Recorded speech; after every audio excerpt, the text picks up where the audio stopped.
Hello and welcome to another update video about Bitcoin. Bitcoin has not really moved much since yesterday's update. Bigger picture, if I zoom out a little bit, we take a look here at the, let's say, the 1 hour chart. I'm not going to talk about the daily today. We did that yesterday and really not much changed. So we're overall in a sideways correction. I just want to summarize it briefly.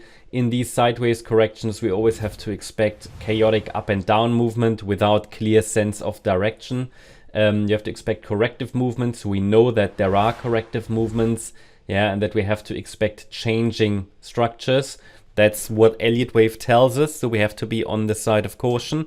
In addition to that, what do we see here as well? Well, we see that possibly some kind of a triangle pattern might be unfolding. So it's definitely something I'm observing. For a triangle, however, we don't have enough structure. We need more structure to really consider an Elliott Wave triangle, so that's something I'm observing as well, but it's just something to observe in the background right now. It doesn't change anything because it would simply confirm the idea that we are in a range. But how long a range runs, that's impossible to say. But the triangle would suggest that as long as we stay sort of below those swing highs from the 11th of August and the 14th of August, so around 61,900, and above the 15th of August low, around 56,200, there isn't really any change to structure. So there isn't going to be, the triangle would be valid. Okay, so we could simply extend further. So that's one of these issues with the triangles. They can extend as long as we don't have a breakout. We might simply experience further sideways extensions. Now, basically it means trading is, you could say, risky. We just don't have a clear sense of direction. The market hasn't decided, so unless you're trading the range, it's going to be a bit choppy. So expect further sideways trading. Once I see a confirmed breakout of the range, I will of course let you know. So it's a range. Okay, that's really everything you need to know at the moment. Then on the smaller time frame, even yesterday, I highlighted to you here this support zone between 58,850 roughly and 59,050. I'm only showing the relevant levels. So we had a reaction to this support region, but we couldn't break above resistance overnight. So we are squeezed between support and resistance. Therefore, I posted in the first update earlier today on Discord that really nothing changed. Okay, really nothing changed since yesterday, because we're printing higher highs, but we haven't formed low yet. So it's not necessarily higher lows, and we haven't broken above resistance. Okay, we haven't broken below support, but essentially that means the situation hasn't changed. Rather, unfortunately, the reaction from that swing low here wasn't really impulsive, so it's not clearly bullish.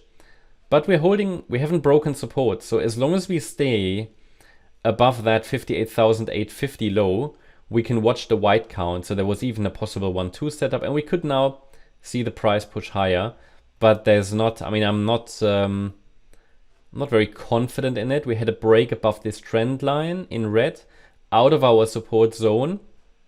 That was indeed a nice signal. That was indeed a nice signal. But overall, we haven't really broken out. Okay, so it would have meant breaking above this swing high that formed around 59,750 and then maintaining above it. What did we see? We saw a rejection at this swing high, but also at the 50% retracement. So at the level that is relevant for the yellow wave 4. What's the yellow wave count? Yellow wave count is the short-term bearish scenario. As per my previous updates, I highlighted to you, should we see one more low, and we have 5 waves down, and that would, let's say, at least shift probabilities towards the yellow count, which is the more bearish one, where we say a wave 2 topped here, and we might actually be on our way down in a third wave, and then eventually waves 4 and 5 that can take us into the 40k region. But to make that more likely, we need first 5 waves down.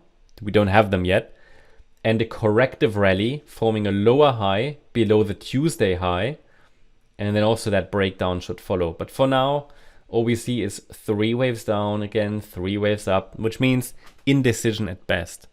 So we have to be a bit flexible here, patient still, and just expect whenever there's a move in one direction, expect it to turn around again quickly, right? So whenever you're trading this, it can make sense, might be reasonable.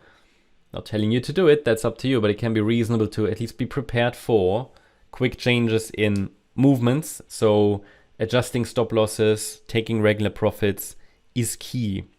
That's the update about Bitcoin. Hope you liked the update. If you did, please hit the like button, leave a comment, and subscribe. And if you really like the content, then please check out the channel membership. Also, make sure that you follow us on Instagram and Twitter for additional content. Thanks a lot for watching. Bye-bye.